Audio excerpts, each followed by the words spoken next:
کر رہا تھا حضور علیہ الصلوۃ والسلام آدم علیہ الصلوۃ والسلام سے پہلے کی بھی خبریں دے رہے ہیں۔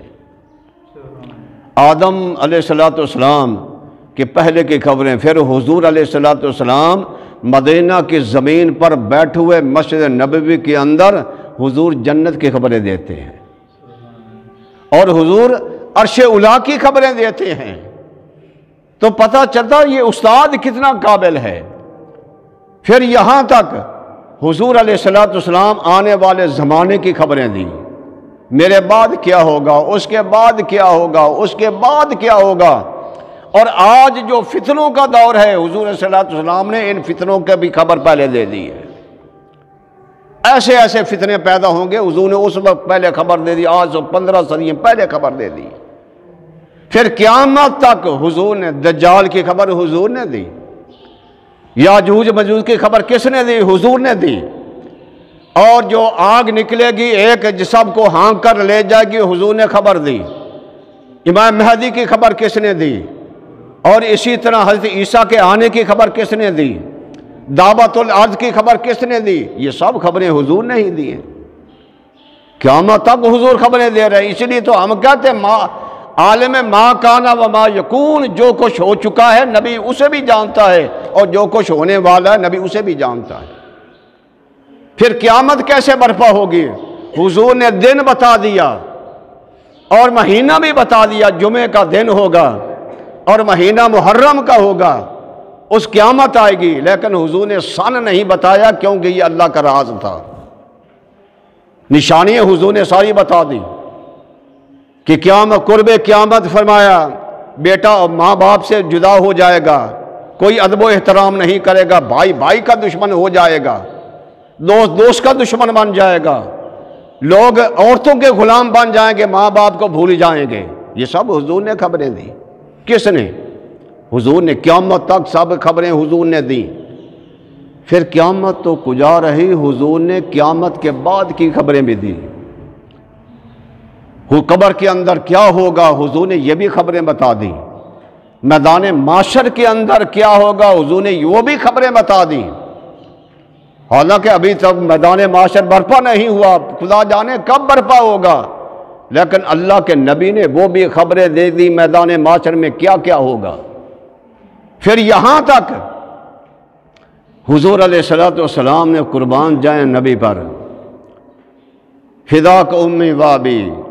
اس لیے صحابہ کرتے تھے جب حضور سے بات کہتے فداک امی و ابی، یا رسول اللہ ہمارے ماں باپ آپ پر قربان ہو جائیں۔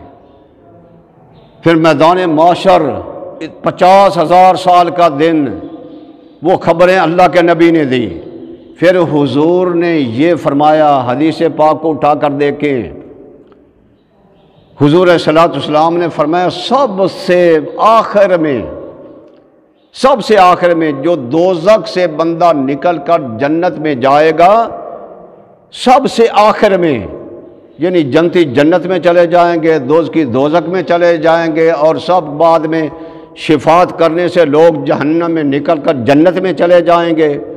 اللہ کے نبی بھی شفاعت کریں گے، علماء کرام بھی شفاعت کریں گے، ماں باپ بھی، بچے بھی شفاعت کریں گے، اللہ کے ولی بھی شفاعت کریں گے، لوگ نکل کر جہنم سے جنت میں جائیں گے۔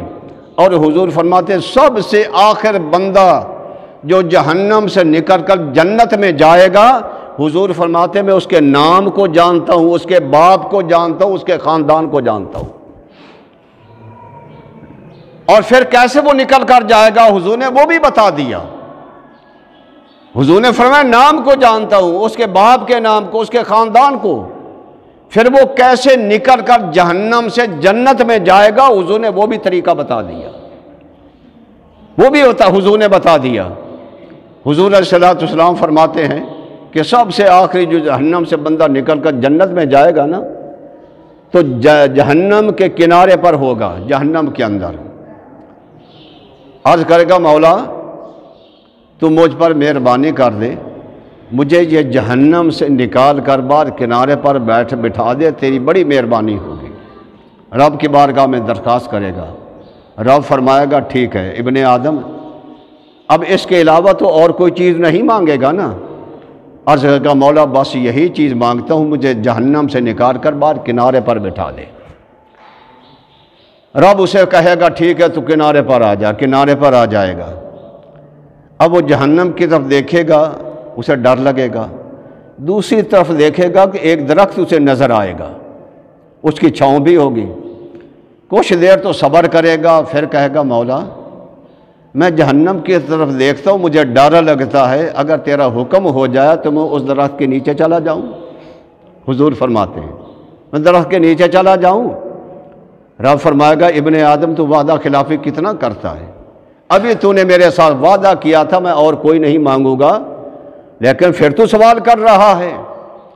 عرض کرے گا مولا بس یہی میرا آخری سوال ہے، اس کے بعد اور کچھ نہیں مانگوں گا، بس مجھے اجازت دے دے کہ اس درخت کے نیچے چلا جاؤں۔ رب فرمائے گا ٹھیک ہے چلا جا۔ وہ چلا جائے گا جہاں بیٹھے گا، اس کے بعد تھوڑی دیر خاموش رہے گا، اس کے بعد اسے جنت کا دروازہ نظر آئے گا، اس کے قریب ہی ایک درخت نظر آئے گا جس کی چھاؤں بھی زیادہ ہوگی، ٹھنڈی ہوگی۔ کچھ دیر خاموش رہے گا، پھر کہے گا مولا اگر تیری اجازت ہو تو میں وہ جو جنت کے دروازے پر درخت ہے اس کے نیچے چلا جاؤں۔ رب فرمائے گا ابن آدم تو وعدہ خلافی کتنا کرتا ہے، تو میں نے صاحب وعدہ کیا، پھر اس کو وعدے کو توڑا، اب پھر تو وعدہ کر رہا ہے۔ عرض کرے گا مولا بس آخری وعدہ ہے، اس کے علاوہ کوئی اور وعدہ نہیں کروں گا، تو مجھے اجازت دے دے۔ رب فرمائے گا ٹھیک ہے تو اس کے پاس چلا جا۔ اب وہ جنت کے دروازے کے قریب جو درخت ہوگا وہاں بیٹھے گا، جنت کے اندر دیکھے گا نعمتیں، حور و غلماں، ٹھاٹھ باٹھ محلات۔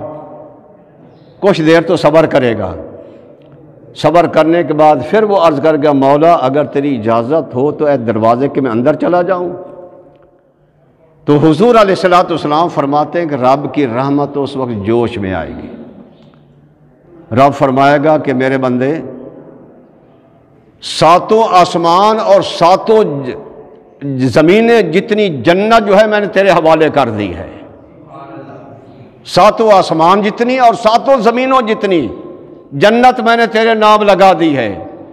اب وہ بندہ جو ہے سوچے گا بھئی یہاں تک جنت کے دروازے پر تو بڑی قسطوں کے ساتھ محنتوں منت و سماجت کرنے کے بعد آیا ہوں اور یکدم اتنا انعام۔ اب وہ یہ سوچے گا کہ شاید رب میرے ساتھ مذاق کر رہا ہے، کہے گا اتستہزئ یا رب العالمین، حدیث پاک کے الفاظ ہیں۔ حضور فرماتے ہیں کہ اس وقت وہ بندہ کہے گا اے رب العالمین تو رب ہو کر میرے غریب کے ساتھ مذاق کرتا ہے، میں غریب ہوں مسکین ہوں تو میرے ساتھ مذاق کر رہا ہے۔ رب فرمائے گا میں مذاق نہیں کرتا بلکہ اتنی جنت تیرے نام لگا دی ہے۔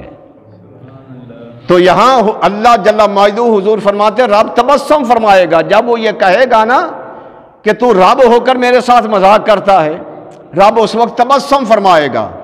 اور جب یہ حدیث پاک حضور صلی اللہ علیہ وسلم بیان فرماتے تھے تو حضور بھی تبسم فرماتے تھے، اور جب یہ صحابہ کرام یہ بیان کرتے تھے حدیث تو اس وقت تبسم کرتے تھے۔ کیوں؟ سنت خدا بھی ہے، سنت مصطفیٰ بھی ہے۔ اور آج بھی جہاں جب حدیثیں پڑھائی جاتی ہیں محدثین جب یہ حدیث پاک پڑھاتے ہیں تو وہ بھی تبسم کرتے ہیں۔ کیوں؟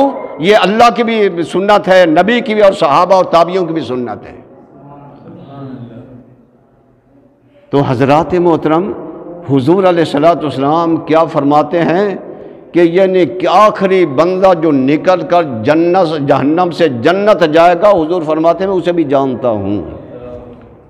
اب بتاؤ کوئی اس نبی یہ جو معلم بنا کر بھیجا گیا ہے وَيُعَلِّمُهُمُ الْكِتَابَ وَالْحِکْمَةَ، یہ کہ نبی مجھے تمہیں کتاب بھی سکھاتا ہے اور حکمت بھی سکھاتا ہے، تو جس کو پڑھانے والا رب ہو اور جس کا علم اتنا ہو کہ کوئی چیز چھپ نہ رہی ہو، قیامت کے بعد کی بھی خبریں دے رہے، آدم سے پہلے کی بھی خبریں دے، تو جس نبی کا یہ عالم ہے، یہ استاد کا یہ عالم ہے، تو بتاؤ ذات اتنی بڑی بلند و بالا جسے پڑھانے والی اور اس کا علم بھی ہے، اس سے بھی اور بھی کافی کتابیں حدیثیں موجود ہیں اس کے علم کی۔